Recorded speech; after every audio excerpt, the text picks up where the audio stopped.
అందరికీ నమస్తే. Welcome to Suman IT TV. Tech వరల్డ్లో నయా అప్డేట్తో మీ ముందుకు వచ్చేసా. ఆ ఇంట్రెస్టింగ్ టాపిక్ చూసే ముందు మా ఛానల్ను సబ్స్క్రైబ్ చేసుకోండి. ఎన్ని జాగ్రత్తలు తీసుకున్నా, ఎంత అలర్ట్గా ఉంటున్నా కూడా సైబర్ క్రిమినల్స్ వదలడం లేదు. ఏదో ఒక రూట్లో అమాయకులను బురిడీ కొట్టిస్తున్నారు. ఇది వరకు ఇలాంటి ఇన్సిడెంట్స్ చాలానే చూసాం. తాజాగా మరో ఘటన మల్కాజ్గిరి జిల్లా మేడ్చల్లో వెలుగు చూసింది. అక్కడ ఓ మహిళ జాబ్ సెర్చింగ్లో ఉంది. ఈ విషయాన్ని గ్రహించిన నేరగాళ్లు ఆమెను ట్రాప్ చేశారు. టెలిగ్రామ్ గ్రూప్లో ఉద్యోగ ప్రకటనలతో ఆకట్టుకున్నారు. వర్క్ ఫ్రమ్ హోమ్ అంటూ ఊదరకొట్టారు.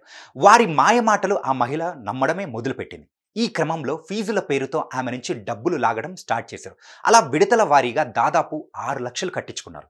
అలా కొద్ది రోజులు గడిచాయి. కానీ ఆ మహిళకు జాబ్ రాలేదు. దీంతో మోసపోయానని గ్రహించింది. చివరకు పోలీసులను ఆశ్రయించింది. కీసర పోలీసులు సైబర్ క్రైమ్ కేసుని నమోదు చేసుకున్నారు. సో ఇలాంటి సైబర్ నేరాల పట్ల తస్మాత్ జాగ్రత్త. ఎప్పుడైనా మోసపోయామని గ్రహిస్తే వెంటనే 1930 నెంబర్కి కాల్ చేసి కంప్లైంట్ ఇవ్వండి. Be careful. చూసారు కదా, ఇది ఇవాల్టి టెక్ టాపిక్స్. మరొక టెక్ టాపిక్స్తో మళ్ళీ కలుద్దాం. ఇలాంటి ఆసక్తికరమైన అప్డేట్స్ కోసం సుమన్ ఐటీ టీవీని మిస్ కాకుండా చూడండి. Thank you for watching this video.